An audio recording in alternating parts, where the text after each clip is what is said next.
Namo tassa bhagavato arahato samma sambuddhassa. Namo tassa bhagavato arahato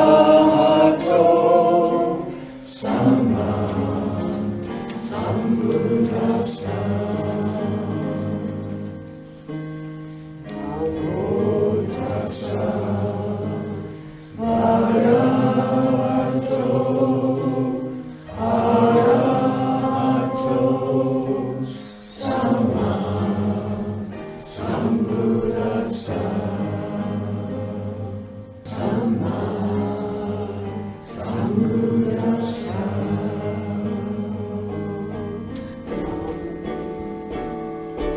Iti piso bhagavata samma sambuddho vijayacharana sampana sukato loka vidu anutaro bodhisattva sarati.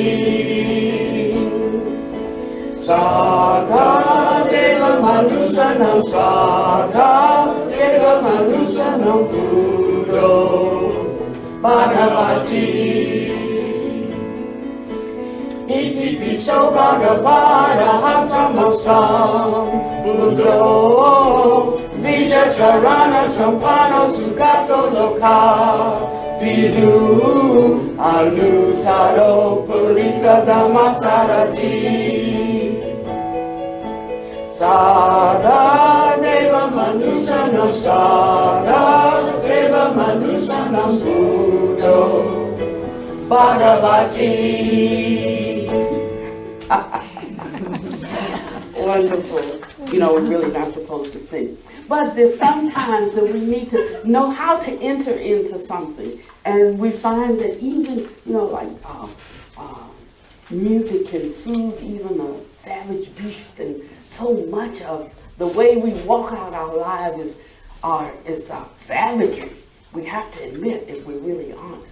And so maybe we have to go down to even the beast level and get a little bit of calm, a little bit of direction on how to move, how to cultivate the heart, and how to let that which is the highest and the best flow out of us. And sometimes when we're discouraged in the Dharma, you know, there's a mounting up that's required to surmount the circumstances of life. So when we are singing that second homage, such indeed is the Blessed One, exalted, all-knowing, endowed with knowledge and virtue, well gone, knower of all worlds, unsurpassable trainer of those who can be trained. That's who I want to study under. That's I want to hear what he's got to say, you know. And so this is a way to just, you know, encourage ourselves.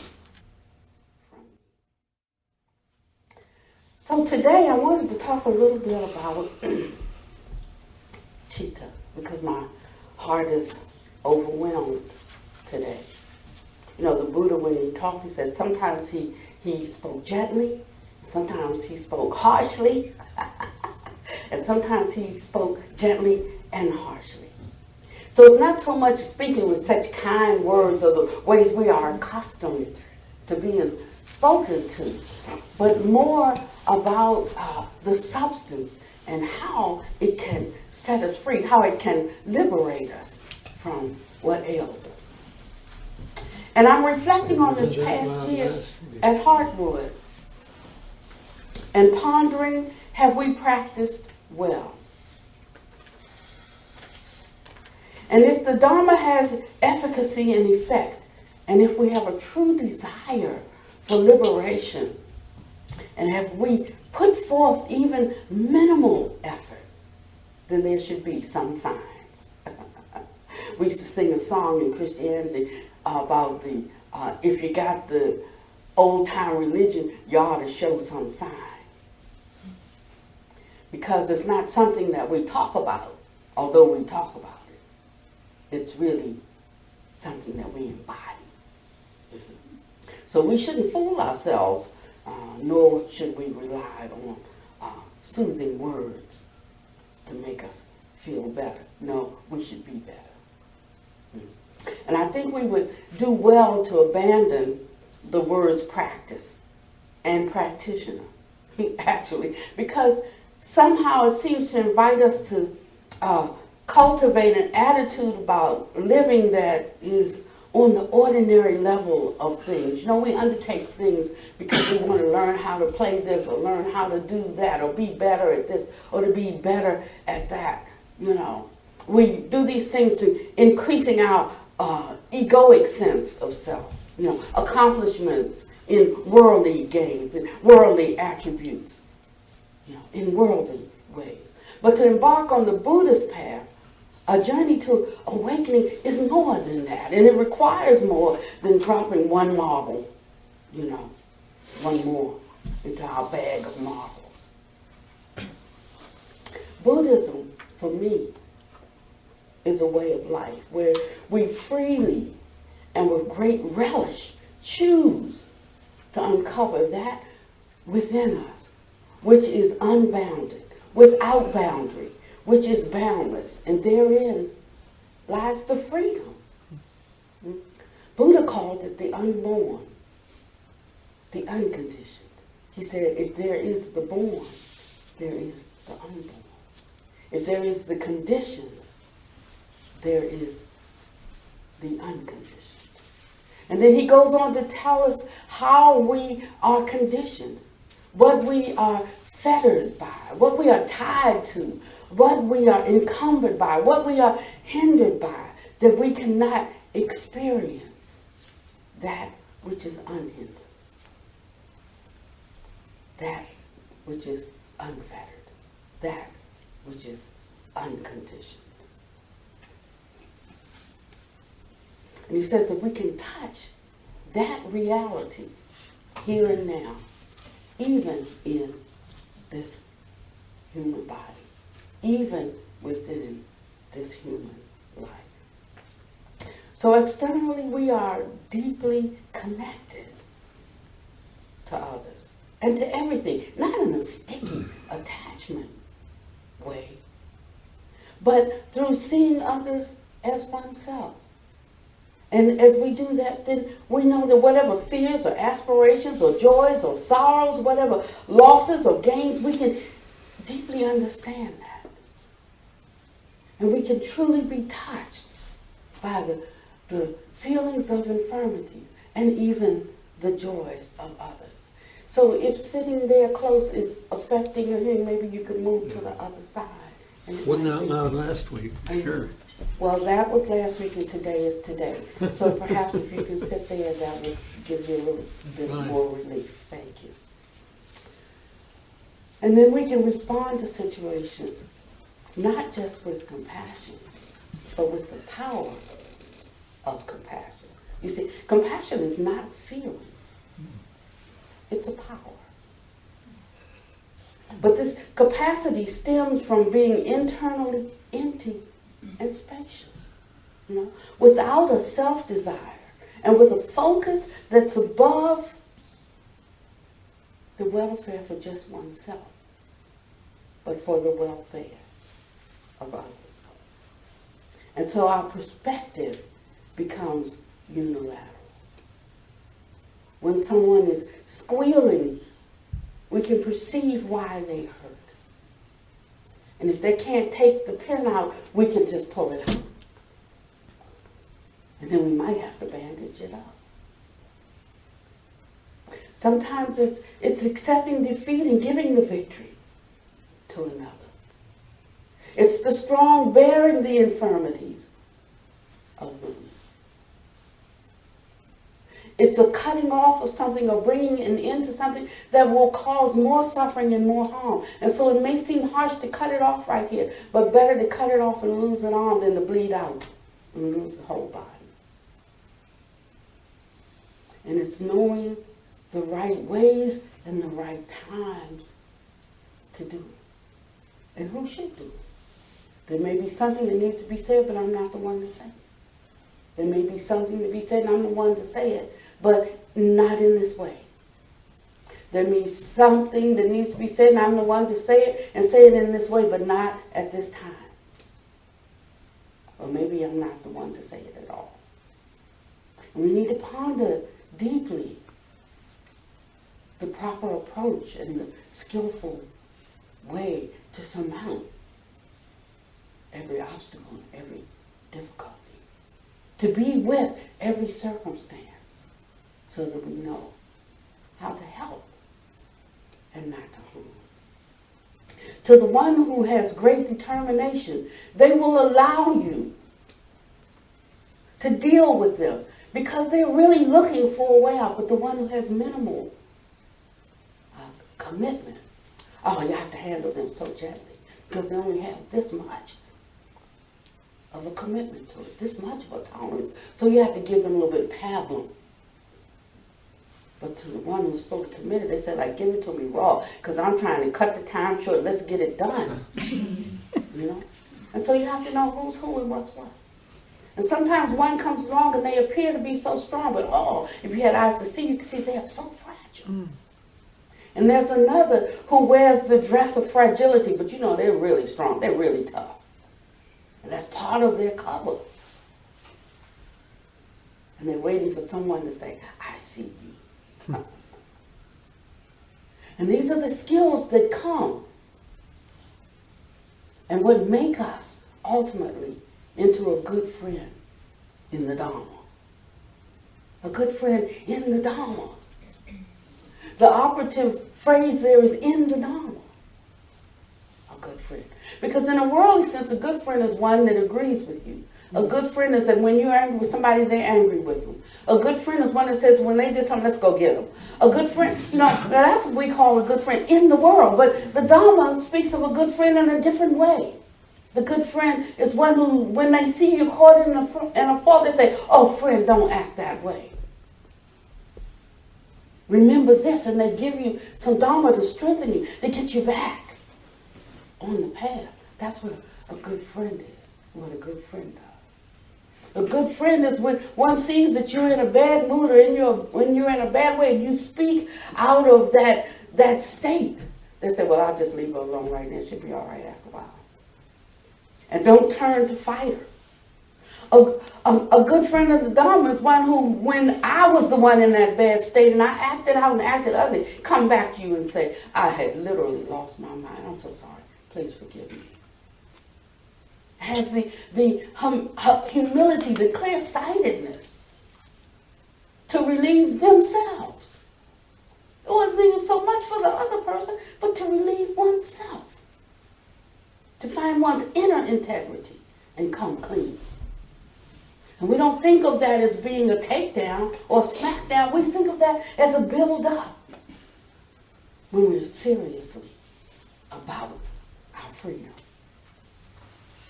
There's a scripture in the Bible that I like, and it says that slaves should obey his master. Because this is right. It says, but if you see an opportunity for your freedom, take it. So you have to find out what that means. Find out the wisdom in that. Between the circumstance you find yourself in and the way of freedom.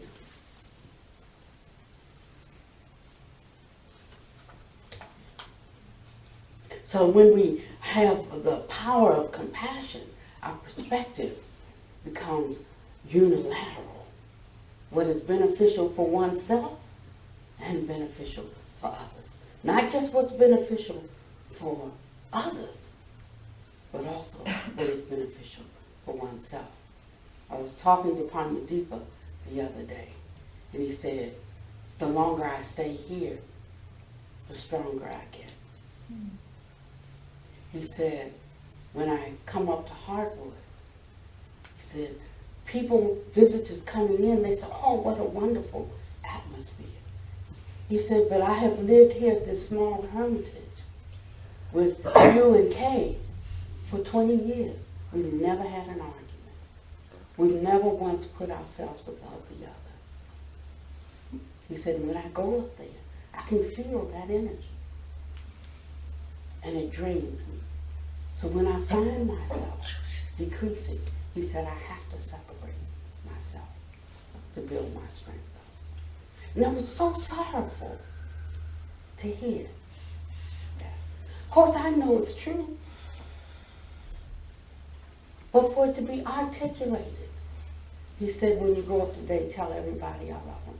I said, no, I'm going to tell them about the conversation we really had. I know you love them. They don't need that for help. But I'm going to tell them how you really feel. And so I've told you, do with that what you will. Not because you love Panya deeper, but because you desire truth in the inward part. Not because you love Panya deeper, but because you see the Dharma. And when we walk in what we see, everything else gets taken care of. So how I think and act and speak, that is for the highest good of myself and others. The most considerate, that displays the greatest respect for all of us. He said, no one is ever disrespectful to me, but they are disrespectful to each other.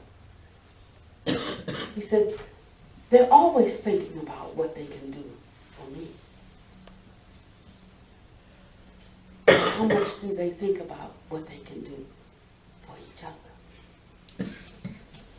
In the Majjhima Nikaya, Sutta number 128, and I'm going to say this briefly because I've been preaching this Sutta all day, so really no need to go into it in a lot of detail today. But just as a reminder, and I'd like to encourage you to look this Sutta up on the internet. Just Google it. MN 128 Buddhism. It said,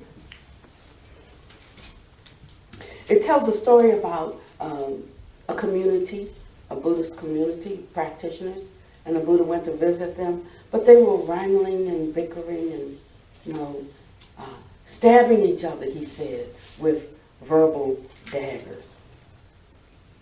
It said, when many voices shout at once, none considers himself a fool. Though the Sangha is being split, none thinks himself to be at fault. But they have forgotten thoughtful speech, and they talk obsessed by words alone. And uncurbed their mouths, they bawl at will. None knows what leads them to act so. Those do not recognize that here we should restrain ourselves. But those wise ones who realize this as ones in their enmity. It says, if one can find a worthy friend, a virtuous, steadfast companion, then overcome all threats of danger and walk with him, contented and mindful. But if one finds no worthy friend, no virtuous, steadfast companion, then as a king leaves his conquered realm, walk like a tusker in the woods alone, because better it is to walk alone. There's no companionship with fools. Walk alone and do no evil, at ease, like a tusker in the woods. And after he said that to them, he got his bowl, he got his robe, and he left the community. And then he went down the road, and there was another group. It was just 3 of them. I like that number 3. You know, a cord, you can twist it, but it unbinds. You know, but a 3 cord, like a plait, it doesn't unravel. So I like that number 3. But anyway, he goes down the road and then he finds 3 practitioners practicing. You know, we don't have to have a community full of people. You know, even 3 is a good number. And he said, he went to them and he said, I hope that you all are all living in accord with mutual appreciation without disputing, blending like milk and water, viewing each other with kindly eyes. He said, indeed, Buddha, we are doing that. He said, how do you do that? He said, well, I consider it's a gain. It's a great gain for me that I'm living with such companions in the holy life. I maintain bodily acts of loving kindness towards them, openly and privately. I maintain verbal acts of loving kindness towards them, both openly and privately. I maintain mental acts of loving kindness towards them, both openly and privately.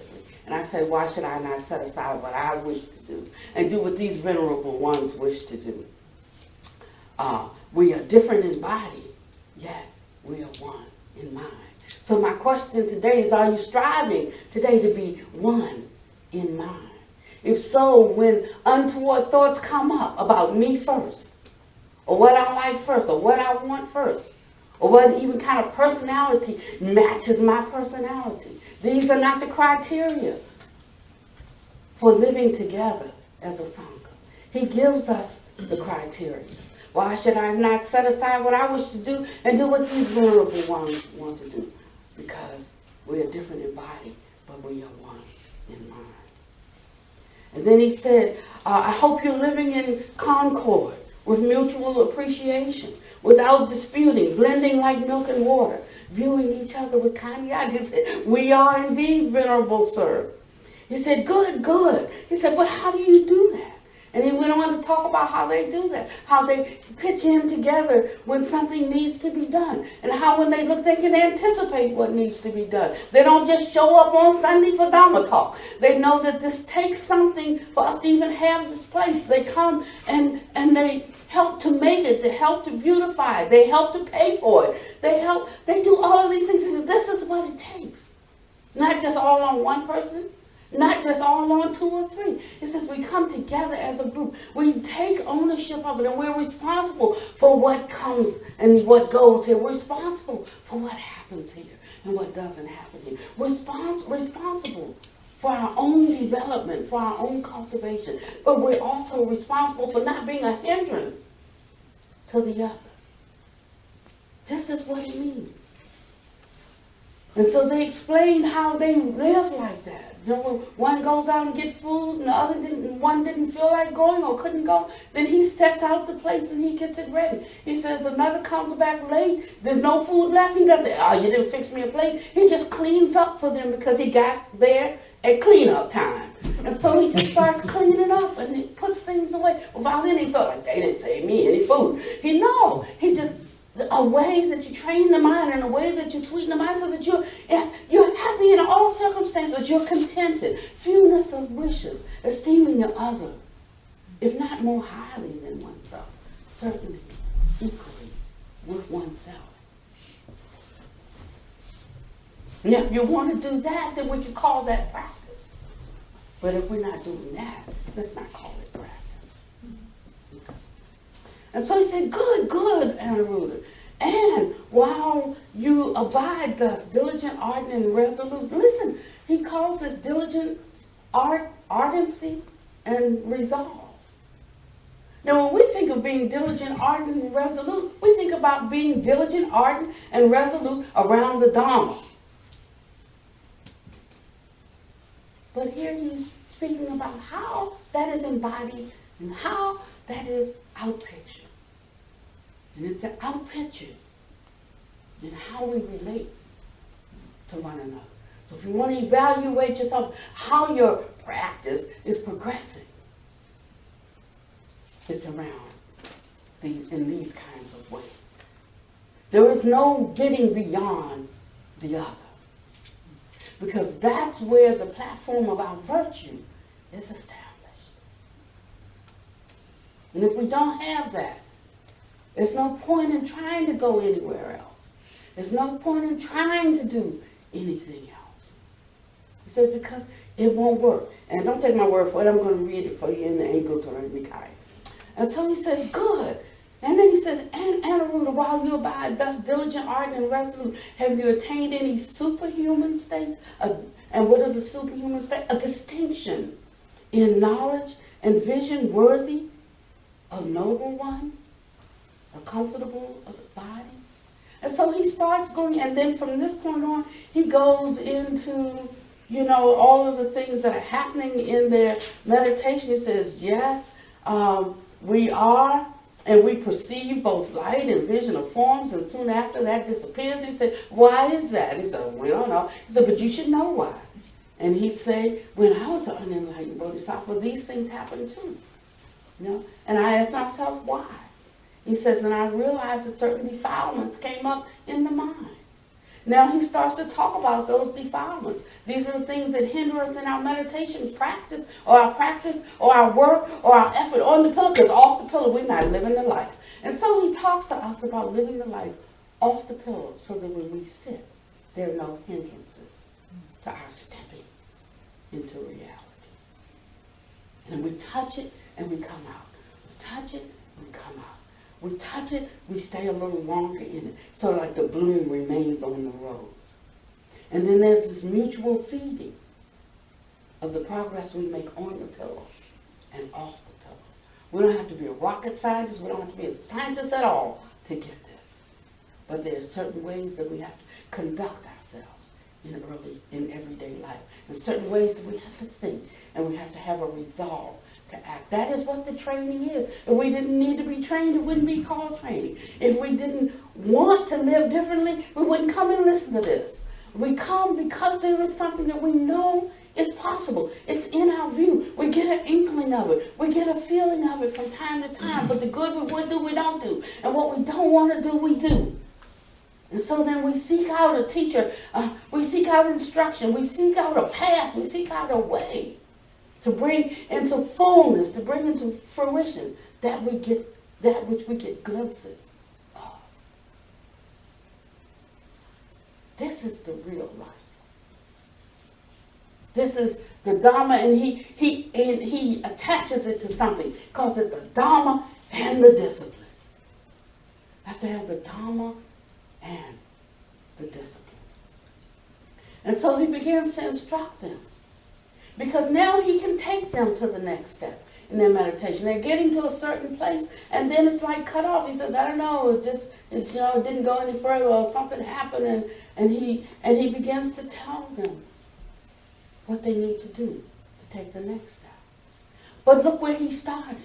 He started with how they relate to one another. He started with bringing forth that resolve in our thoughts, in our speech, and in our actions that is useful, that is kind, that is beneficial.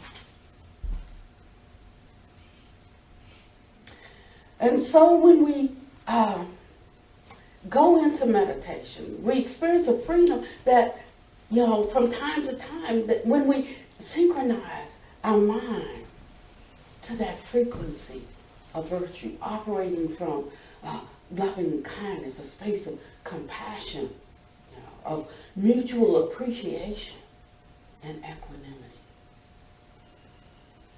I could have been complaining about the water in the basement, but I chose to turn my mind to something else, and gladness arose, gratitude arose, appreciation arose. One reason it arose for me is because Kay bought that house for us to live in. Kay pays that note every month. I don't work.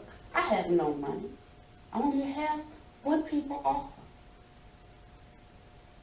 So I live my life, give my life in service.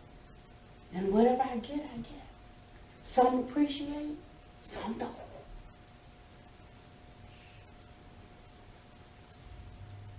And so I took my mind to gratitude. I took my mind to, I have to share this with Kay about how all this, at least 8 inches of water gathered underneath the foundation begin to bubble out. I said, that's not as easy a fix as we thought. A little bit more is involved in this. And I have to tell her about that. And she's going to worry.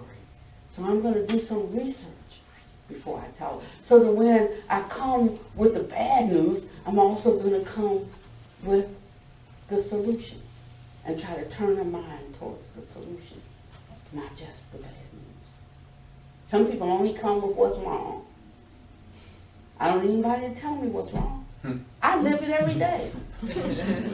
Some people come and visit once a year. They want to tell me about what's wrong. Like I said, I'm too dumb to know. I know. The way to encourage me is if you can fix it, fix it. If you can pay for it to be fixed, that's good too. But you don't have to just come and tell me what's wrong. I already know. But what I also know is that this is a long-time project. We're in its infancy. So we have to be satisfied with baby steps. We have to have fewness of wishes.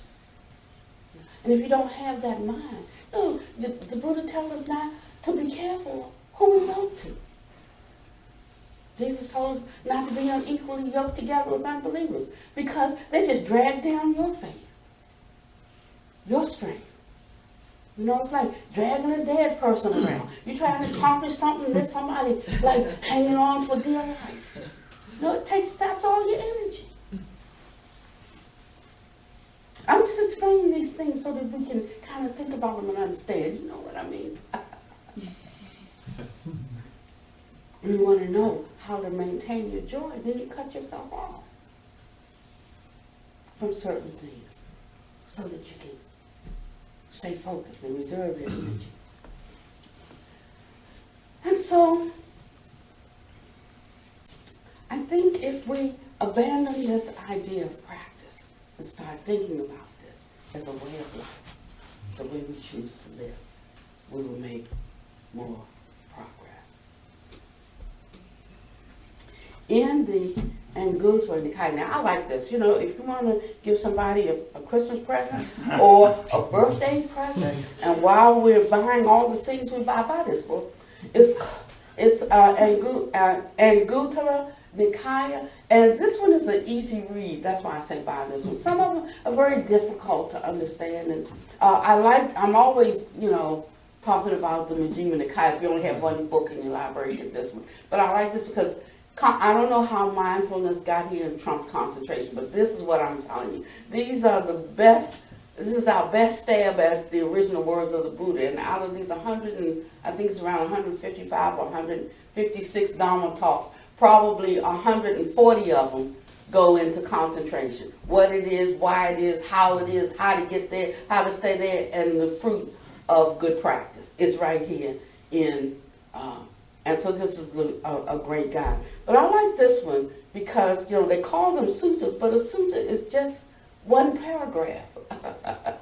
So, and it's done in like the book of ones, the book of twos, the book of threes, the book of fours, the book of fives, and it goes up like that. So he talks about this one thing, and then all the things he said about one. The book of twos, all the things he said about these things, like right thought and wrong thought,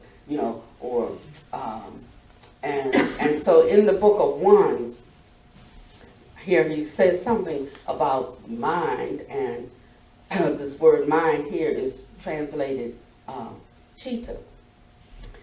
And it speaks of, and I forget, I didn't write it down, the word for luminous.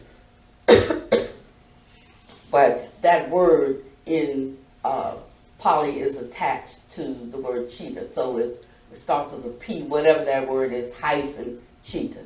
Okay, and it's translated the luminous mind. Yeah, that's it. Papazachita. And he says, luminous bhikkhus is this mind, but it is defiled by adventitious defilements. The uninstructed worldling does not understand this as it really is. Therefore, I say that for the uninstructed worldling, there is no development of the chitta, the mind. And then he goes on and says, this mind can be free from those defilements. The instructed noble disciple understands this as it really is. Therefore, I say that for the instructed disciple, there is the development of this chitta. He said, if for just the time of a finger snap, one pursues a mind of loving kindness, he is called one who is not devoid of jhana, who acts, A-C-T-S, upon the teachings of the teacher, who responds to his advice, and who does not eat the country's alms food in vain. And that he was speaking to bhikkhus, and we went around with a begging bowl, and people gave us food down and cooked it and put it on the table, and we eat it. But it's to say that all that you give and all you offer should be one who is worthy to receive it. But he says that this is available to all of us depending on how well we understand the pattern and how well we actually practice it. That means choosing in the moment to practice it. Not when we're feeling good and we want to read something and we agree with it, but in the moment when someone is acting unseemly, or in the moment when you're feeling down and you just feel disgusted with everybody and you're going to just like tell them off, or in the moment, when something is happening, something's crashing, you're losing something, in the moment when the one you love dies, in the moment, what would you do in that moment is the question. And so he shows us our way of escape with every temptation. With every temptation, there is a way of escape. And so he shows us that way of escape, but we have to walk it. And so he says that just the time of a finger snap, when one pursues this, the time of a finger snap, when one develops this, the time of a finger snap, when one attends to a mind of loving kindness, he will not be devoid of jhana, entering into meditative attainment. So if we haven't developed the capacity to just love being kind, you can sit and meditate till the cows come home. But you're not going to have attainment. It is not possible because the conditions that bring that about, that bring about that fruit, are not present. And so he gives us a step-by-step plan, a pattern, how to abandon the unwholesome, how to take up the wholesome. And he says it's easy, but it's not easy. Why? Because the ego gets in the way.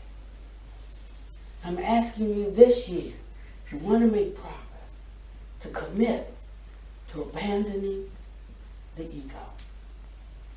And to do that, he's given us a way, and he's given us a path, and he's given us a means, and I've given you 1/3 of the Dharma talk that I wrote, so we won't be able to finish it all today. I wish it could, because next week when I give the other half, you'll have forgotten the first half. That's why when the Buddha talked, he started with thing and he went until he finished. I believe if it went all night, it was all right. But I know how you all are. 1 hour and 15 minutes, that's about it. So I'm down to 17 minutes left, and I've committed to ending on time so that people don't get up and walk out while we're still talking. So I won't be able to give it all to you today. Maybe another occasion. We can stay until we chew it completely. Nobody likes to have a lot of spit in their mouth. When I was in Zen practice, we had a practice where we had to chew something 50 times, and then it was so much spittle in your mouth that, oh my goodness, you didn't even want to swallow it, but you wanted to throw it out. It was just too much, But when we find the Dharma like it just gets so good. Because it's like, I can see what hinders me. I can see. Now I can see. It's not like, shh, we don't want anybody to know. Everybody knows anyway. It's like the emperor has no clothes on. It might not say it to you, but if you see it, only one who can't see it is you. Fooling them. No. The only ones that you're fooling are the ones who are also blind. But when you come into a place and there's a little bit of light, even one match dispels a certain degree of darkness.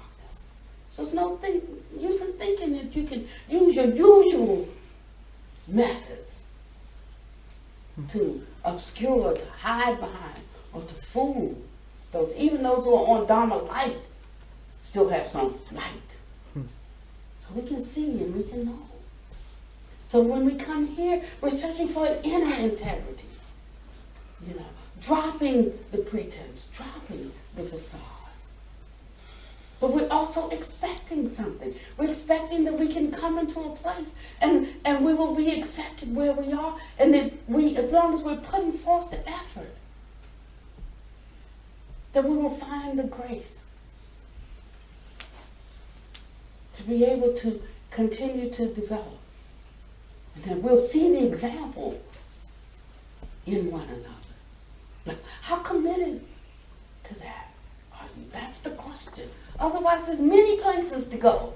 For a feel-good moment, there's many places to go. For escape, to hide, there's many places to go. But this is not one of those places. So we can imagine there may not be that many people here because they're not here long before, oops, the light is shown. And then they have to decide. Most run away. But those who have release in their view, they stay. And we just continue to shave away. We thought we were coming to a place where everybody play happy, happy. But it's the place where we work at shedding our defilement. And so it's a lot of sweeping up that has to take place. Because we're constantly shedding, constantly making a mess, and we're sweeping it up and forever setting it aside. That's this kind of place. And so I'd like to end with how piggybacking off of and Goto, speaking of this luminous mind. We don't exactly, maybe we shouldn't even use that mind because there's so many different, there's several different words that have been translated mind. And there's many different understandings from our unenlightened side, but we're absolutely sure about what things mean. And so we attach to that, and it creates some confusion. But I'd like to invite you to go beyond just the words, or even exactly what we think they mean, but to where they're pointing. Because we only find out what they really mean directly, through direct experience. But he speaks of some kind of subtle continuum that is luminous, that has no beginning and has no end. And it is that which has been obscured by our karmic defilements. And yet it is still there.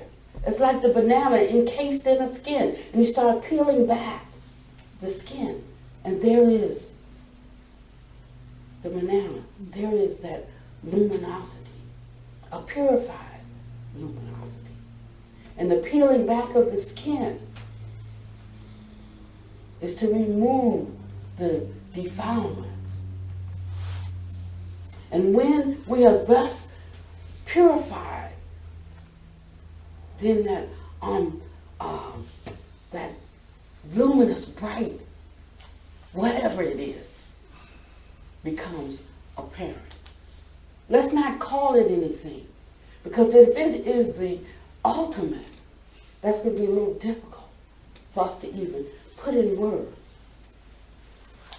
But we can know that every action that we perform leaves some kind of imprint, either a potential, on this luminous aspect.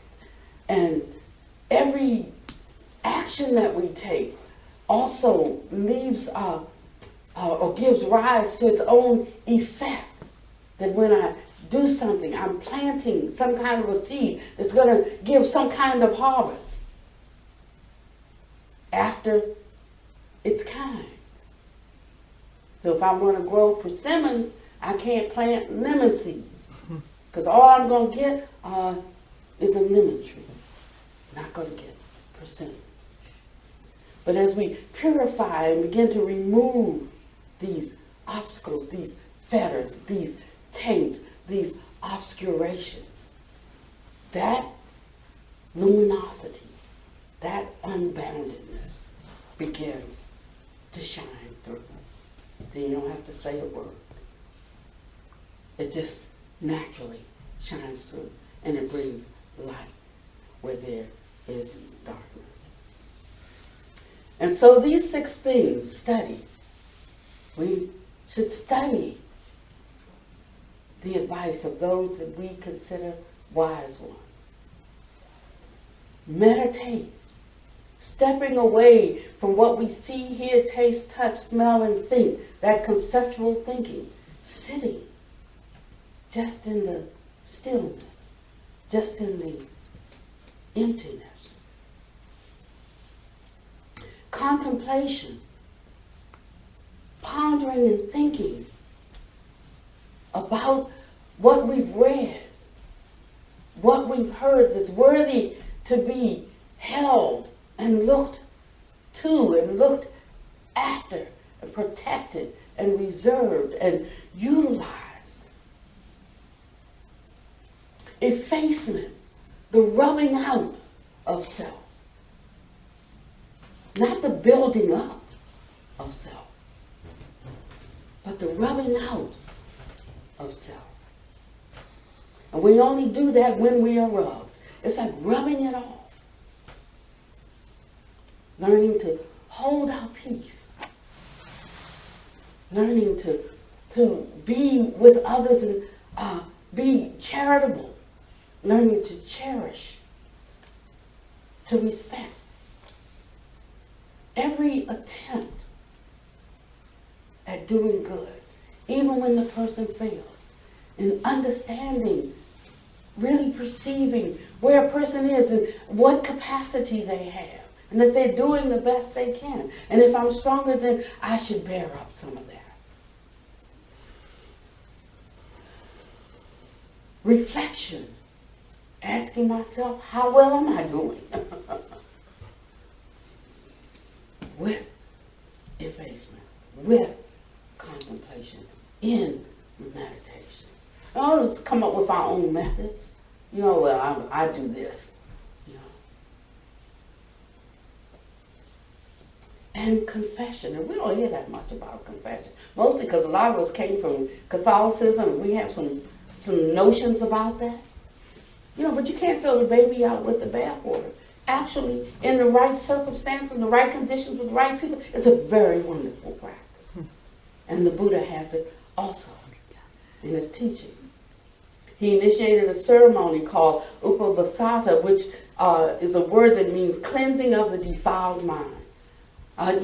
Here monks do it.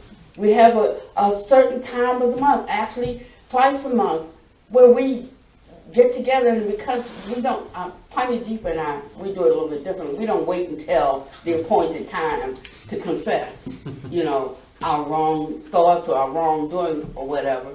We like, as soon as it becomes apparent to me, take care of it. That's the best way. But just in case you don't do that, he set aside a time every month where we come together. And we fess up. There was something in that sharing, with our fellow Sangha members. The nature of our unskillful and unwholesome thoughts and words and deeds in order to deepen our practice and experience a greater inner tranquility. And that requires two things. It requires the willingness to expose oneself, and it requires being with good friends who can hold that. So some people can't tell something because you can't hold it. Tell you is to tell everybody. To tell you is for you to start thinking, mean and dirty thoughts about it, instead of being able to take that and allow one to share, and then come back with what the Dharma says of how to work with that.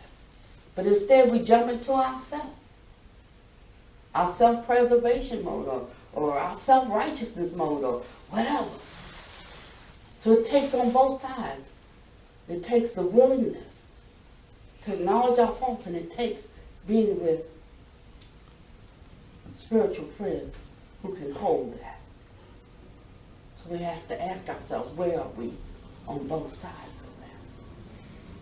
But it's something about sharing our internalized guilt and shame that helps us take a vital step along the path of recovery and true healing. It gets us out of our story, out of our drama, out of our rolling something round and round in our mind. And it brings like the light of integrity. We haven't even gotten to that place here yet that we can tell those things.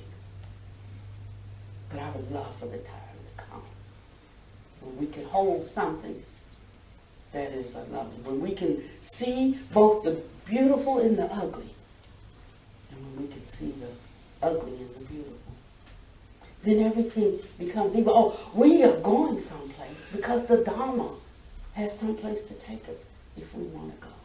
If we don't, we'll just be like, an ordinary sinner with a spiritual title. Is that enough for you? I tell you, it's not enough for me. I'm headed somewhere. And we're trying to create a place for those who really want to enter into the rest that's an awakening to come. And it takes something for that to happen. It takes us being willing to examine ourselves. It takes us being willing to lay down the things that we recognize as me, my, and mine. It takes us being willing to acknowledge our faults, and not just acknowledge them, but to work on them. And it takes us allowing people to have faults. And yes, we know they're faults, but we don't have to call them faults. We can just see where they are and say something that can encourage them. And if we can't do that, don't say anything at all. It takes contemplating and pondering this every day, but every time we come to some conclusion that lines up with the Dharma, we find ourselves stronger, we find ourselves happier, we find ourselves from the inside out measuring up to a certain ideal, a certain integrity that we have for one that we call a true practitioner. But at some point we need to stop practicing and play in the real game. I don't want to just be the water boy. I don't want to be the one that the real players practice on. I don't want to be the one that gets tackled every Christmas with no glory. But I want the glory to be revealed in how I live my life. And this is the great invitation that learning the Dharma, knowing the Dharma, but then embodying the Dharma offers. And when that happens for us, this is not hard. It's not difficult to make progress on the path. It's when we're kicking against the pricks. It's when we're suppressing, pushing away. But when we lean in, tuck and roll, I call it. They say like drunks, when they have a car wreck, they just get up and walk away. They hardly hurt because they're not resisting the push. They're too drunk to even know. They're just boom. So it's something like that. Being drunk with the ambrosia of the Dharma. I can't tell you the sweetness of it. When it shows itself up in our confidence, in our ability, our capacity to overcome the vicissitudes of life, praise and blame, loss and gain, pleasure and pain, fame and shame. It's unspeakable joy. When one knows within oneself that they don't have to rely on another. When one knows for oneself that even when they've done their best and when they lose everything, there is really no loss, because you cannot do better than your best. And then you can be satisfied, you can accept whatever happens.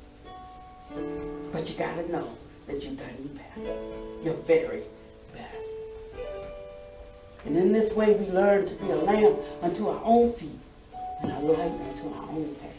And we learn to rely on ourselves. And what is it that we're relying on? Relying on the Dharma, the truth that's in us. You can call this a science. I don't care what you call it. You can call it religion. I don't care what you call it. But get it. Because it's what we're searching for, at the deepest parts of ourselves. It is that luminous, boundless something that is locked in and captured by the egoic mind. And the opening and releasing the heart is one of the fastest ways that I know to get there. Because it sets our vision aright. When the heart is right, all is well. We can understand an instruction. We can put forth the effort to enter into it. But if the heart's not right, the house is not fit to live in. So, going into our meditation and our personal practices, we necessarily have to consider our relationship with others.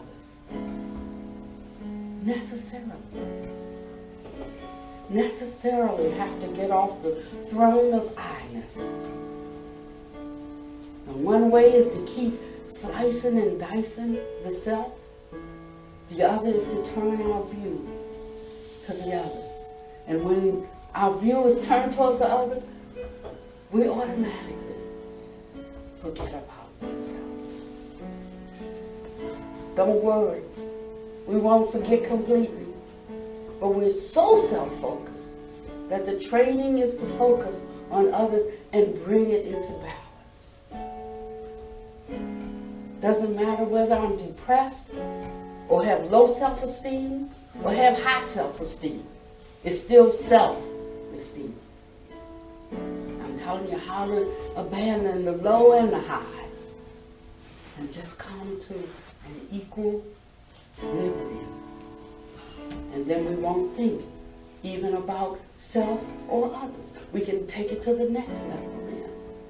But everything in its own time and in its own space. This is a center,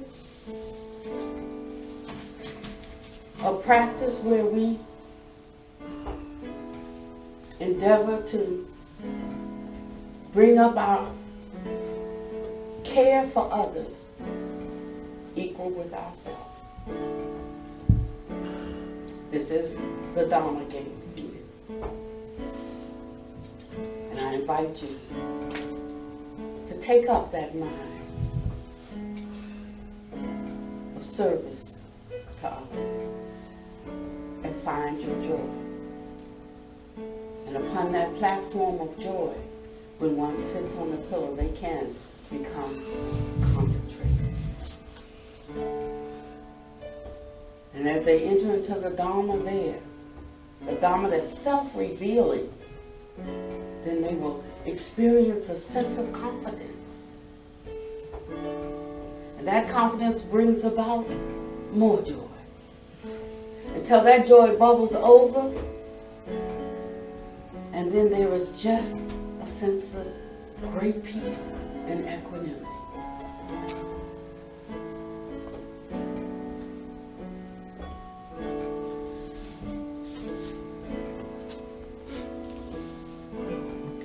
Lay it all down.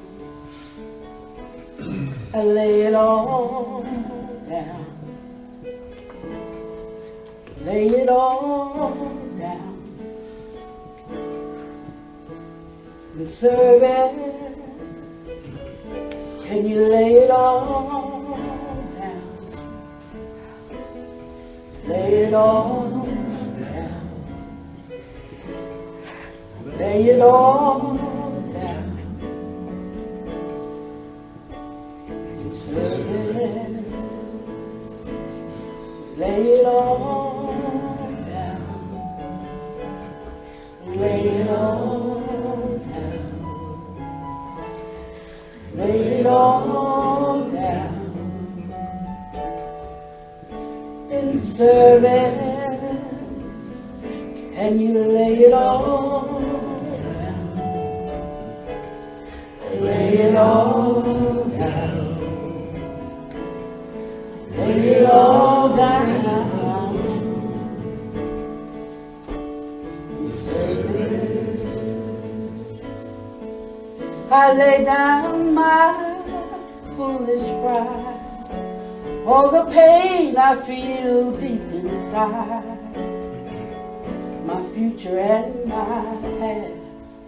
They're the worthless things that will not last. All my dreams and my ambitions, lust for fame, for high positions. The greatest gift that we can give is the life that we live. Oh, lay it all down. Lay it all down. Lay it all down. Service. Lay it all down. Freely. Lay it all down. I'm giving it all to you. Lay it all down. Service. Hear the Dharma calling, come away. Hear the Dharma calling, come away. Hear the Dharma calling, lay it all